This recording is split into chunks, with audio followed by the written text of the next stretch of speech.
Mbak Oke. Mbak Mira, Mas Iri, ini kan selamat untuk filmnya. Aku mau boleh kan ini udah 3 hari lagi. Bagaimana sih perasaannya ini menanti gitu penayangan Petualangan Sherina 2? Tanya aja, setiap ketemu saya cuma bilang mules. Yang pasti ya kayak tadi saya bilang, sebenarnya udah sebulan terakhir ini semewan banget gitu, karena setiap ketemu orang, kami kan berpromosi cukup besar ya, jadi kemanapun saya pergi orang pasti bertanya kapan Sherina, dan seperti apa nanti Sherina, dan semuanya sangat excited menunggu gitu. Jadi semakin dekat saya jadi semakin nervous aja gitu, tentunya berharap bahwa bisa diterima dengan baik. Sempet nangis-nangis gitu nggak sih, kayak aduh nggak nyangka banget sampai di titik ini gitu loh? Beberapa kali sih ya proses menangis ini. Pertama kali sebenarnya waktu saya melihat editing film ini pertama, itu saya menangis karena saya sendiri aja nostalgic banget gitu.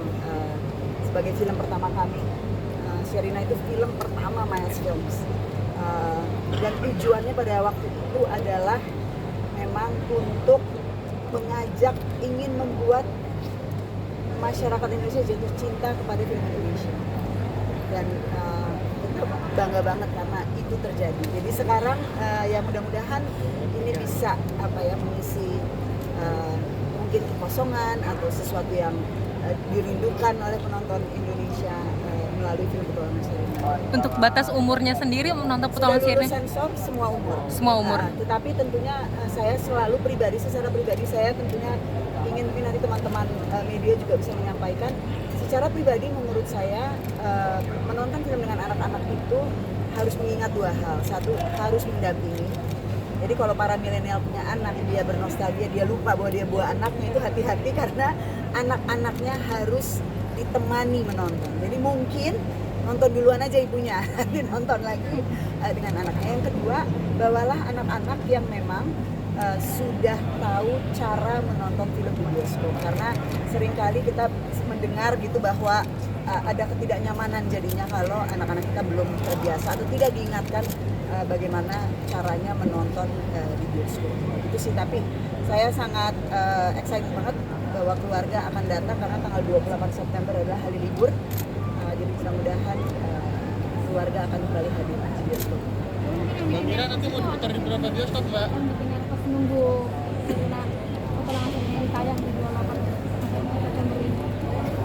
Ya, mungkin intinya kan seperti Mira katakan, ini adalah film yang penting ya.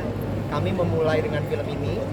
Film ini sudah menjadi bagian dari sejarah banyak sekali orang Indonesia, penonton Indonesia, millennials yang usianya kurang lebih 30-an tahun gitu.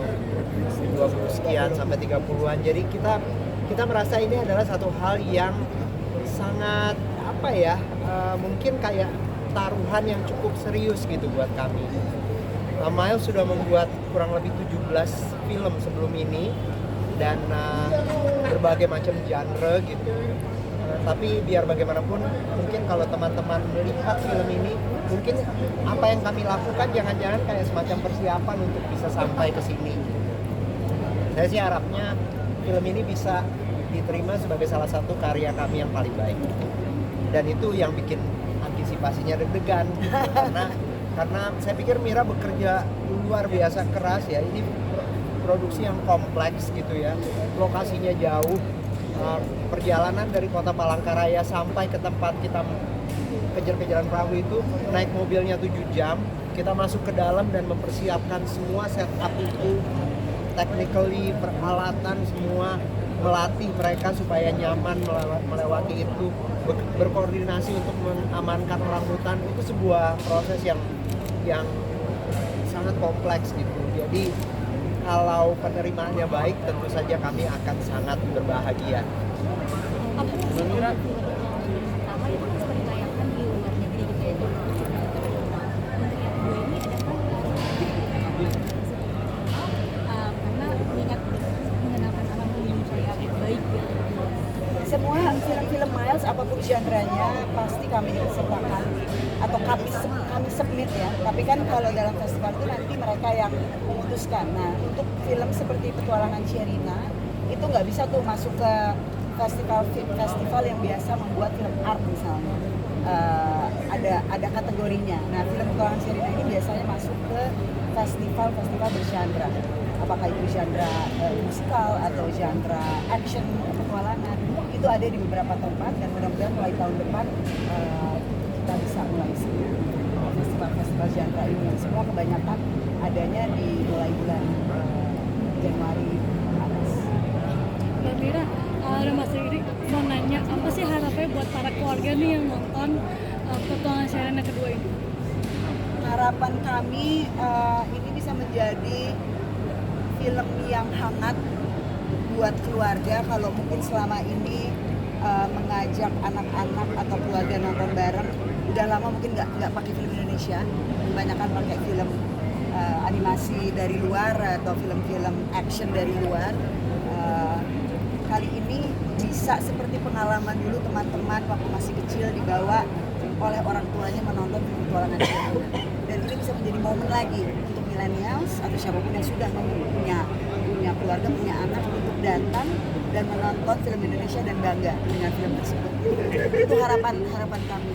Selalu ada nilai di dalamnya yang kami harapkan bisa menjadi pembelajaran bersama, atau value-value dari friendship, value dari keluarga, dari memaklumi sifat yang ingin selalu kami usung dalam film keluarga. Mudah-mudahan itu bisa dirasakan oleh keluarga. Dan juga ada nilai profesi baru ya, ada menjadi jurnalis ya, menjadi pekerja konservasi gitu ya. Ada pekerjaan-pekerjaan yang mungkin kalau tidak banyak digambarkan di film gitu ya, bekerja di dunia konservasi, bisa menjadi tracker orang hutan di belantara Kalimantan. Itu sebenarnya satu hal yang mudah-mudahan bisa jadi percakapan orang Indonesia setelah ini gitu, jadi tidak terbatas. Tadi ada yang nanya kenapa 23 tahun? Suka lupa. Ya sebenarnya terus terang waktu itu memang setelah film petualangan Sherina di tahun 2000, karena Miles Films ini kan bukan perusahaan yang besar, kami dihitung satu-satu. Nah, habis petualangan Sherina tuh kami sudah ada 2 film berikutnya, yaitu Ada Pernah Cinta dan Git, yang tidak kami sangka dua-duanya memakan waktu yang cukup lama. Setelah itu selesai, kami nengok Sherina dan Sadam udah remaja. Jadi kayak udah bukan anak-anak lagi ya. Jadi waktu itu nggak kepikiran untuk membuat petualangan Sherina versi remaja. Apalagi waktu itu bahkan berpikir versi dewasa. Jadi sebenarnya awalnya keinginan kami adalah meribut petualangan Sherina yang pertama ini, untuk dibikin lagi dengan Sherina baru, dengan bintang. Saya meminta Sherina untuk menjadi penata musiknya. Gitu. Terus Sherina sempat bilang, kan nggak mau sekalian sequel aja. Kami masih bisa dibikin, masih mau gitu jadi Sherina dan Sadam. Dan saya serius ya, Sadam juga gitu, dan dia bilang, iya kita sering ngobrol, nggak mau. Akhirnya ya buat kami sebuah inspirasi gitu. So why not 23 tahun kemudian, Top Gun juga lama banget kan? Nggak apa-apa. Mbak Mira, Mas Riri, sejak petualangan Sherina itu belum ada lagi film anak-anak yang fenomenal yang petualangan Ya, Sherina. ya. Untuk tantangan pengembangan film anak itu sendiri di Indonesia gimana sih? Kenapa cerita tentang anak itu belum banyak eksplorasi di film? Iya, nomor satu, film anak itu mestinya di mana-mana dia lahir karena sebuah proses dan ada pasar yang dibantu diciptakan gitu. Yang saya tahu di banyak negara ada yang namanya lembaga untuk mendukung film anak dan remaja misalnya. Terus pasti ada festival film anak dan remaja. Kalau di sini semuanya sangat berorientasi pada pasar aja, dan apa yang sukses di pasar itu ya kebanyakan adalah film-film yang mungkin ya film-film genre, film-film itu. Cuma sebenarnya kalau dilihat dari apa yang kami buat, kami tidak pernah meninggalkan tokoh anak-anak di dalam film-film kami gitu. Kalau diingat, kami pernah bikin Untuk Rena dengan Maudy Ayunda, pernah bikin Laskar Pelangi, Sang Pemimpi gitu. Jadi Lari ke Pantai. Jadi sebenarnya sangat menyenangkan ya. Itu harus datang dari filmmakernya juga. Kami punya kepedulian apa dengan isu. Oke, terima kasih teman-teman.